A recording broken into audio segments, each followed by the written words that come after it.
झाडीमा चाहिँ किन बाबु अनि यहाँबाट आएर यता झाडीमा चाहिँ किन बाबु के छ सबैजना सन्चै आरामै हुनुहुन्छ होला। आज चाहिँ भाइ सुनेर गाउँ घरतिरै छौँ हामी। यो दसैँको आज दोस्रो दिन रहेको छ। हामी चाहिँ मेरो म चाहिँ हाम्रो पछिल्लो समय सामाजिक सञ्जालमा निकै चर्चामा रहेको झरना जुन हाम्रो शान्तिनगर गाउँपालिकामै रहेको छ पेदी खोला चाहिँ हामी जाँदैछौँ। बाटो निकै जोखिमपूर्ण छ, एकदमै बाटो खराब छ, पानी निरन्तर परिराखेको छ, बर्सातको समय छ। तपाईँ पनि कतै हिँड्दै हुनुहुन्छ, कतै जाँदै हुनुहुन्छ भने एकदमै त्यो अवलोकन गरेर त्यहाँको बारेमा बुझेर मात्रै हिँड्नु होला है। हामी चाहिँ झरनातिर जाँदैछौँ। सुनिल भाइ र म डक्क लाएर दुई भाइ आज चट्ट लगाएर घुमिन्छ मजाले। हिजो जाने भनेको हिजो निकै पानी पऱ्यो म सुनिललाई मन लागेन, त्यही भएर जान भ्याइएन। आज चाहिँ हामी जाँदैछौँ दुई भाइ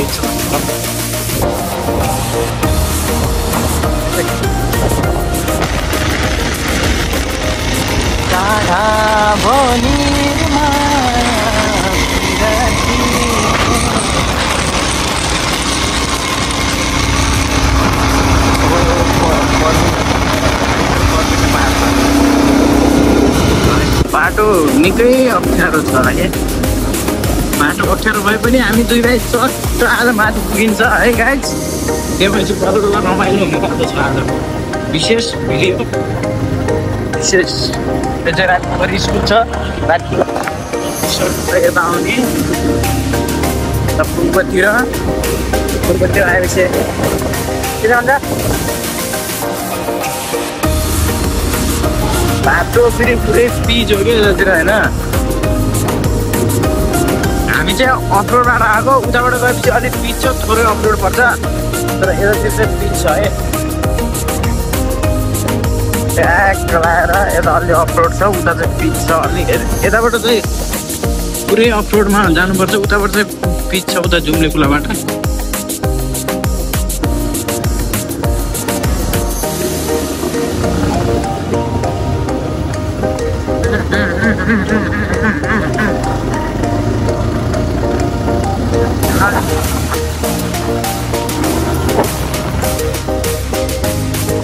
नपल्टाइस है बाबु, नपल्टाइस। असमबाट पल्टाइस भन्दा बर्बाद भइन्छ यार।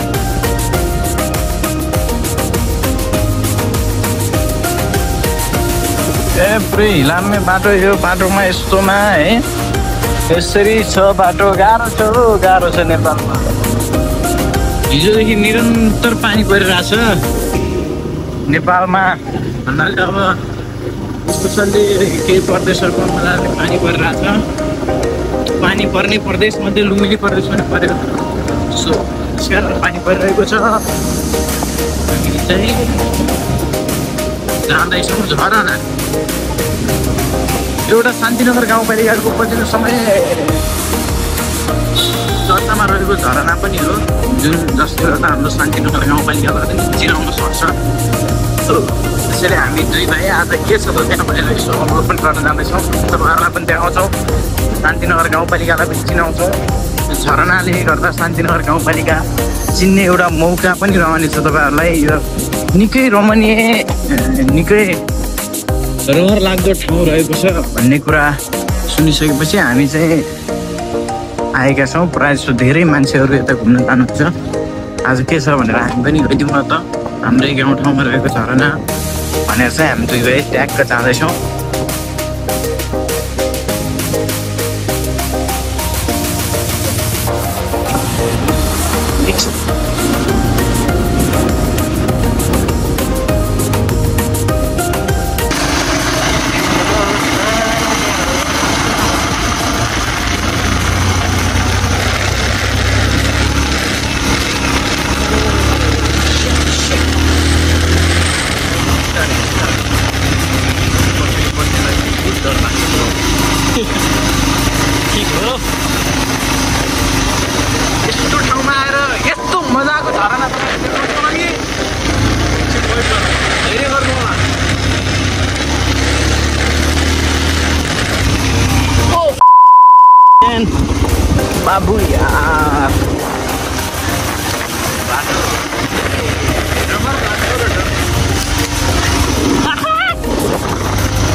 हामीले लगेपछि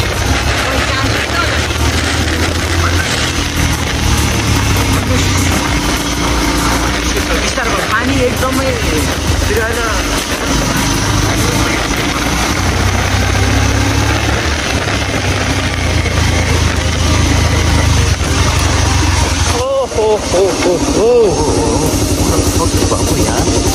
कताबाट हाल्छ यताबाट हाल्न यहाँ मजा गर मजा ए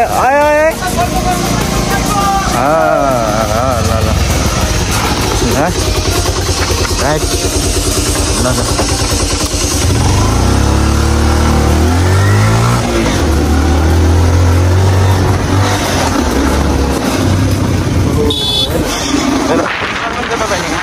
हाम्रा यति मेहनत गर्ने नानीहरूले हेर्नुहोस् त अनि हुन्छ त अब यति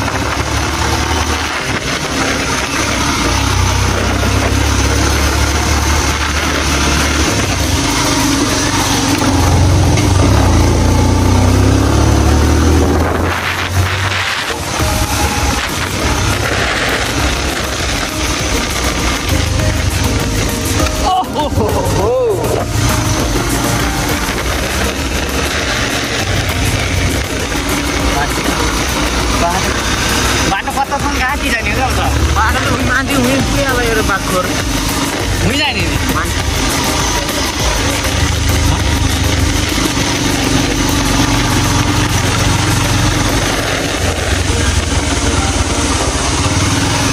चाहिँ यस्तो आयो भने चाहिँ मस्तै आयो बेला साना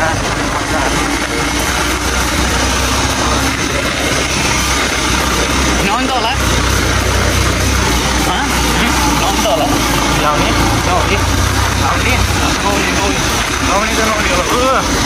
सर्र पारेर यसरी गएपछि लडियो होइन यसरी लडिएपछि अनि के हुन्छ त बाबु होइन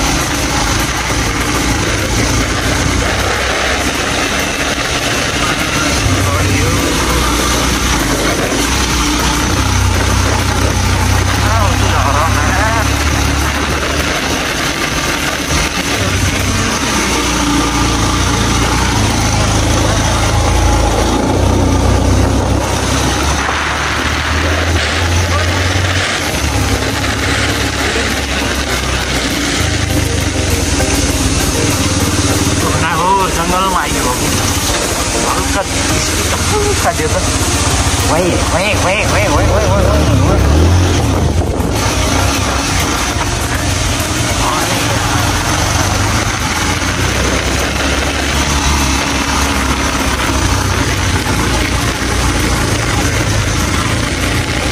यो हामी चाहिँ अलि यो लेभलमा आइसकेका छौँ तर पनि हामीले झरना भेटाएका छैनौँ हामी कन्टिन्यू निरन्तर झरनाको अवलोकन गर्न हामी हिँडिरहेका छौँ माथिबाट गाडी पनि आउँदैछ गाडी फस्या जस्तो छ ठिक छ यहाँ मान्छे जाँदै हुन्छ एक लगाएर हाम्रो ड्राइभर यता छ होइन हामी चाहिँ अब लगभग नजिकै छौँ कि जस्तो मलाई महसुस भइराखेको छ जाउँ नि त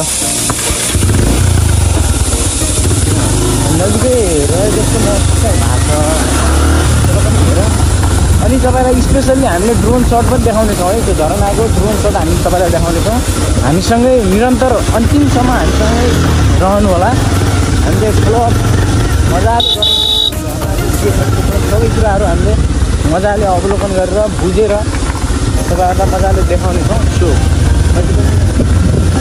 भिडियोलाई स्किप नगर्नु होला हामी तपाईँलाई राम्रोसँग देखाउँछौँ यहाँ कन्टिन्यू मानिसहरू पनि झरना हेर्न नै होला सायद मलाई जहाँसम्म लाग्छ उहाँहरू पनि जाँदै हुनुहुन्छ अगाडि गाडी फसेको जस्तो छ तपाईँलाई हामी देखाउँदैछौँ यो दृश्य गाडी सायद यो पहिरो गएको थियो होला होइन पहिरो गएर होला त्यस्तो छ यहाँको अवस्था तपाईँ देख्नुहोस् यो कन्टिन्यू अहिलेको गाडी यसरी यहाँबाट आइराखेको थियो तर यहाँ बाटो ब्लक भइसकेपछि यहाँ आफै गाडीका साउजीहरूदेखि लिएर ड्राइभर कन्ट्र्याक्टर सबैले सरसफाइ गरेर गाडी अगाडि बढाउँदै हुनुहुन्छ हामी पनि यहाँ ब्लकमा भयौँ थ्याङ्क यू फाइनल्ली हामी चाहिँ पेदी खोलाको स्कुलमा श्री राप्ती माध्यमिक विद्यालय शान्तिनगर गाउँपालिका 1 पेदी खोलामा आइसकेका छौँ। तपाईँ देख्न सक्नुहुन्छ यो हाम्रो पेदी खोलाको स्कुल हो। हामी चाहिँ झरनातिर अवलोकन गर्दैछौँ। के कस्तो हुन्छ तपाईँलाई हामी अन्तिम भिडियो देखाउनेछौँ। अनि बाटो चाहिँ बताएको भन्ने कुरा यो चाहिँ हाम्रो पेदी खोलाको स्कुल हो है। राति अब पेदी खोलाको दृश्य तपाईँले देख्न सक्नुहुन्छ। निकै रमणीय ठाउँ छ।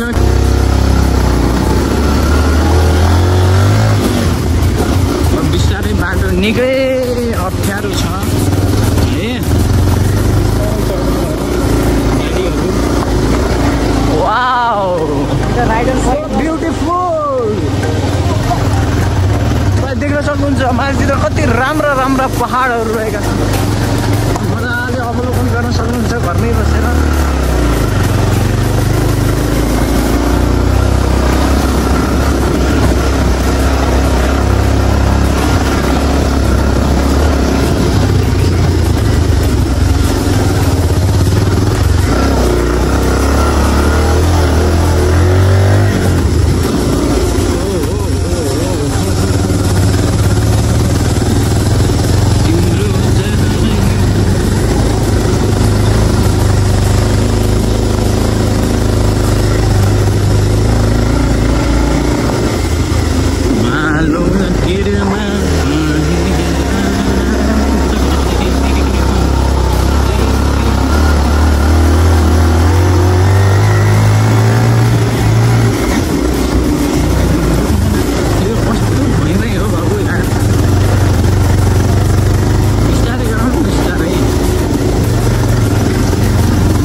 यहाँबाट आएर यता झाडीमा चाहिँ किन बाबु? अनि यार बाबु यताबाट आएर यता झाडीमा हाल्नु त भएन नि त बाबु। बिरेक बिरेक बिरेक बिरेक अलि त छोड्छ। अनि यार यताबाट आएर झाडीमा हालिदिने यार बाबु यार छ्या यार।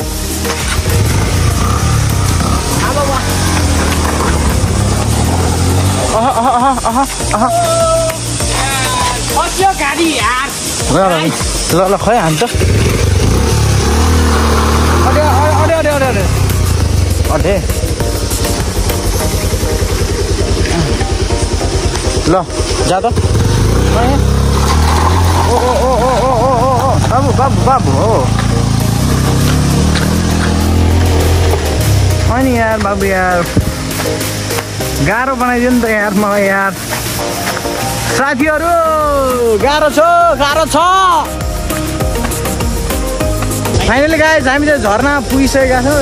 ट्याक्कै घाम पऱ्यो कि यार कस्तो यार। देख्न सक्नुहुन्छ तपाईँले वहाँ पारी हाम्रो झरना बगिरहेको छ।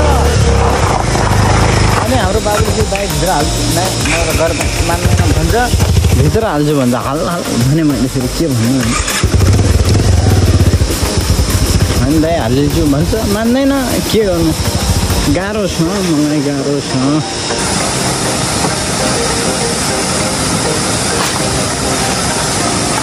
फाइनली गाइस हामी पुगिसकेका छौँ झरनामा। यस्तो गाह्रो हो बाटोमा यस्तो गाह्रो हो। धौका लोड्दै पर्दै आइसकेका छौँ। फाइनली गाइस हेर्नु यति राम्रो झरना छ। आउनुहोस् गाइस फाइनली झरना पुगिसकेका छौँ। निकै मनोरम दृश्य देख्न सकिन्छ। हामीले तपाईँलाई यो झरनालाई ड्रोन सटबाट पनि तपाईँलाई देखाउनेछौँ। अगाडि अगाडि गइरहेको छ। जुत्ता लगाएको छ। मैले त चप्पल लगाएको छु। बाल छैन है गाइस। मैले त जे गर्दा नि हुन्छ है यहाँ।